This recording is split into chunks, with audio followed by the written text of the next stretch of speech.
Welcome to the Deep Dive. Today, today we're traveling back in time to Elizabethan England to delve into the life of a true Renaissance man, Dr. John Dee. A fascinating figure. Mathematician, astronomer, astrologer, advisor to Queen Elizabeth I. This guy was involved in it all. You've hit the nail on the head.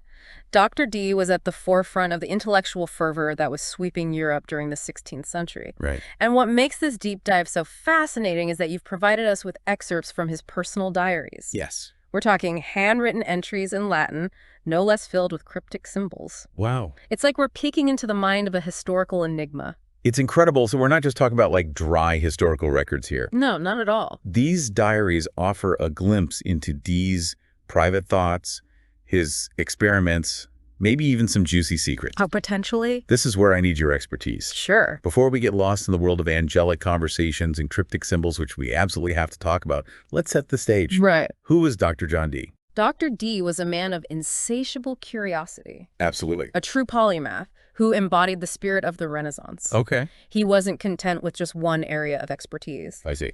Imagine a time when the lines between science and magic were blurred, where astronomy and astrology were intertwined. Right. Dee navigated these realms with a passion for knowledge that was almost unheard of, even in his time. Wow. That makes his connection to Queen Elizabeth even more intriguing. Yes. I can only imagine the kind of advice she might have sought from him. Yes. Was she consulting him on matters of state, military strategy, or maybe even a little bit of love life drama? While we don't have evidence of romantic consultations, you've touched on a crucial point. Yeah. Astrology in Dee's time wasn't just about horoscopes. Right, it was yeah. considered a legitimate science, a tool for understanding earthly events as being influenced by celestial movements. Okay. Rulers like Queen Elizabeth often relied on astrologers for guidance on political decisions, treaties, even the timing of battles. That's fascinating. So Dee's expertise wasn't just valuable for its intellectual merit.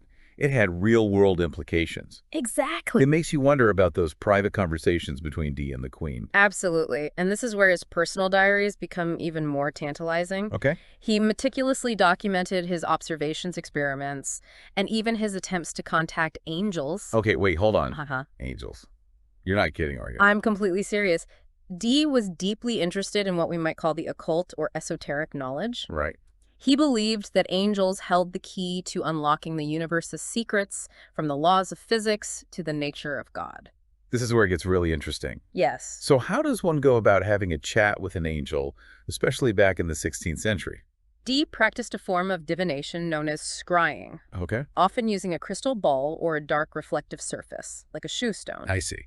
He believed that by gazing into these objects, he could induce visions and receive messages from the angelic realm. I can't even imagine the kind of patience and focus that would take. But I have to ask, was Dee alone in this endeavor? I mean, talking to angels seems like a lot for one person to handle. You're right, it wasn't a solo mission. Okay. Dee partnered with Edward Kelly, a spirit medium who claimed to be able to see and communicate with these angelic beings. Interesting. Kelly acted as the seer during their scrying sessions, relaying messages from the angels to Dee. So it was a team effort. Dee, the brilliant mind seeking knowledge, and Kelly the conduit to the angelic realm. Precisely. Now, I understand why these diary entries you've shared are considered so significant. Yes. They're not just about mathematics and astronomy. They delve into this whole other side of Dee's life. Precisely. These diaries offer a window into a world where science and magic intertwined, Right. where a prominent scholar sought knowledge from both books and angels. Wow. And within these pages, we find some truly remarkable entries. Well, don't leave me hanging. Let's dive into those intriguing diary entries. What secrets do they hold? All right, I'm ready to hear about these amazing diary entries. Tell me what stands out to you. One entry that particularly captures the imagination is from April 10th, 1583. Dr. Dee describes a vision he received during a scrying session. He was instructed by the angel Uriel, one of the archangels, to create a wax seal depicting a specific symbol. A wax seal. So the angel was essentially giving him artistic direction. Did Dee actually follow through and create this seal? He did, and it's one of the few physical artifacts we have that offers a tangible glimpse into Dee's angelic encounters. The seal, with its intricate design, is now part of a collection at the British Museum. That's incredible. So what was the significance of this seal? Was it just a decorative item, or did Dee believe it held some deeper meaning? He believed the seal held a powerful spiritual significance. He saw it as a key to further unlocking angelic knowledge, a kind of mystical password, if you will. That's fascinating. Ah. I'm picturing him poring over his wax seal, trying to decipher its secrets. It was more than just deciphering symbols. Dee believed that the seal had a tangible connection to the angelic realm, a physical manifestation of an angelic message. Wow, that's really something. But there's more, right? You mentioned other intriguing diary entries. Absolutely. Another captivating entry is from June 22, 1583. This one details Kelly's communication with an angel named Madimi. Ooh, Madimi. Was this a new angel or one they had encountered before? Madimi was a relatively new presence in their angelic circle, and what makes this entry so intriguing is that it includes a prophecy about the future of England. Oh, prophecy. Now I'm really intrigued. What did Madimi have to say about England's future? Madimi's prophecy was quite vague and open to interpretation. He spoke of great changes coming to England, of upheavals and challenges, but also of potential for a golden age. That's convenient. Pretty much covers all the bases, doesn't it? Yeah. Classic fortune teller tactic. It certainly seems that way. But remember, England was facing a turbulent time. The Protestant Reformation had shaken the religious landscape, and the country was grappling with threats from abroad, both political and military. These prophecies, even if vague, offered a sense of guidance and hope.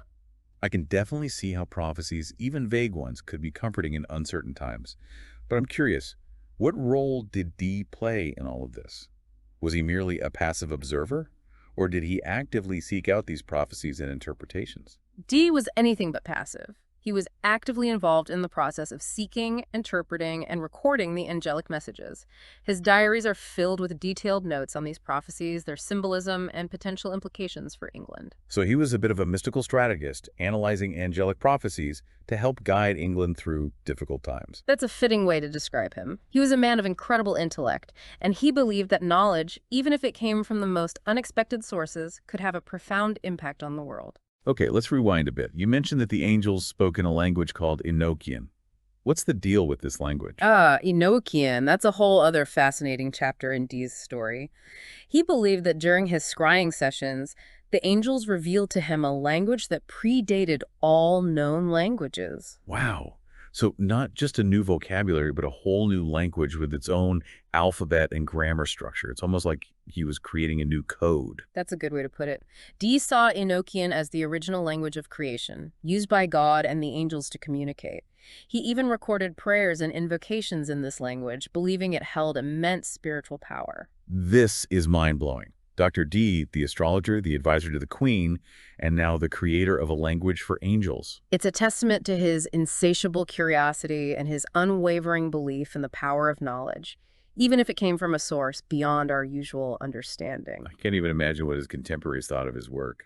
Was he seen as a visionary or a dangerous heretic? He was certainly seen as an intriguing, sometimes controversial figure. Some saw him as a brilliant scholar pushing the boundaries of knowledge, while others viewed his work with suspicion, seeing it as a dangerous form of magic. Well, that's certainly a testament to the power of his work. He challenged the established order and opened up new possibilities, for good or ill. I'm starting to see how Dee's story is more than just a fascinating historical anecdote. It's a tale that resonates even today as we continue to grapple with the boundaries of knowledge and the nature of reality. Exactly. And we'll explore those enduring themes in our final segment. But first, let's take a quick break. We've been on quite a journey with Dr. John Dee, exploring his multifaceted life and this fascinating intersection of science and magic in Elizabethan England. It's been quite a ride. But as we delve into his legacy, I can't help but wonder, what can we in the 21st century learn from a man who consulted angels and advised queens? It's a question worth pondering.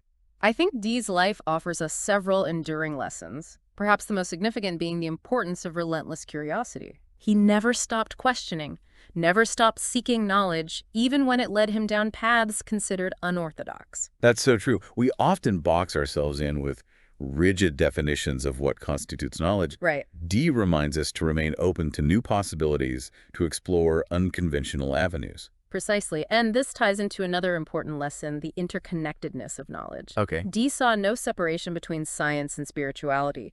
He pursued both with equal zeal, believing they ultimately illuminated different facets of the same truth. That resonates so much with me. We often compartmentalize fields of study. Yes. But Dee's approach suggests a more holistic view, recognizing the interconnectedness of everything. Exactly. His work, especially his contributions to navigation, exemplifies this. Okay. He drew upon mathematics, astronomy, and even his belief in celestial influences to develop practical tools that shaped exploration and expanded our understanding of the world. You're right. It's easy to get caught up in the more fantastical elements of his story. Yes. But his impact on navigation is a concrete example of how his diverse interest had real-world applications. Absolutely. And this leads us to another crucial takeaway, the importance of meticulous documentation. Yep. Dee's meticulous diaries, filled with observations, experiments, and angelic conversations, provide an invaluable window into his mind and the intellectual climate of his time. It's through these records that we can decode the man behind the myth, Exactly. separating fact from fiction and gaining a deeper appreciation for his contributions. Yes. It's a good reminder for all of us to document our own journeys, even if it's just for ourselves. Absolutely. But Dee's legacy also carries a note of caution. Oh, His pursuit of knowledge, though groundbreaking, came at a personal cost. I see. He faced accusations of heresy, suspicion, and even imprisonment for his unconventional beliefs. It's a stark reminder that progress often comes with challenges, and that challenging the status quo can be met with resistance. Yes. Dee's story encourages us to stand by our convictions, Definitely. but also to tread carefully when navigating uncharted territories. Indeed, ultimately, John Dee's legacy is a complex one, a tapestry woven from threads of scientific inquiry, mystical exploration, and unwavering curiosity. So what's the final takeaway for our listeners today? What can we learn from the life of this enigmatic figure? Perhaps the most enduring lesson is this: embrace curiosity. Don't be afraid to explore the unknown, to question assumptions, and to seek knowledge from unexpected sources. But remember to do so with a critical mind, a respect for evidence, and a commitment to sharing your discoveries with the world. Beautifully said. Dr. John Dee, a man who straddled the worlds of science and magic, leaves behind a legacy that continues to inspire and challenge us centuries later. Thank you for joining us on this deep dive into the life of this extraordinary individual. Until next time, keep exploring, keep questioning, and keep that spirit of curiosity alive.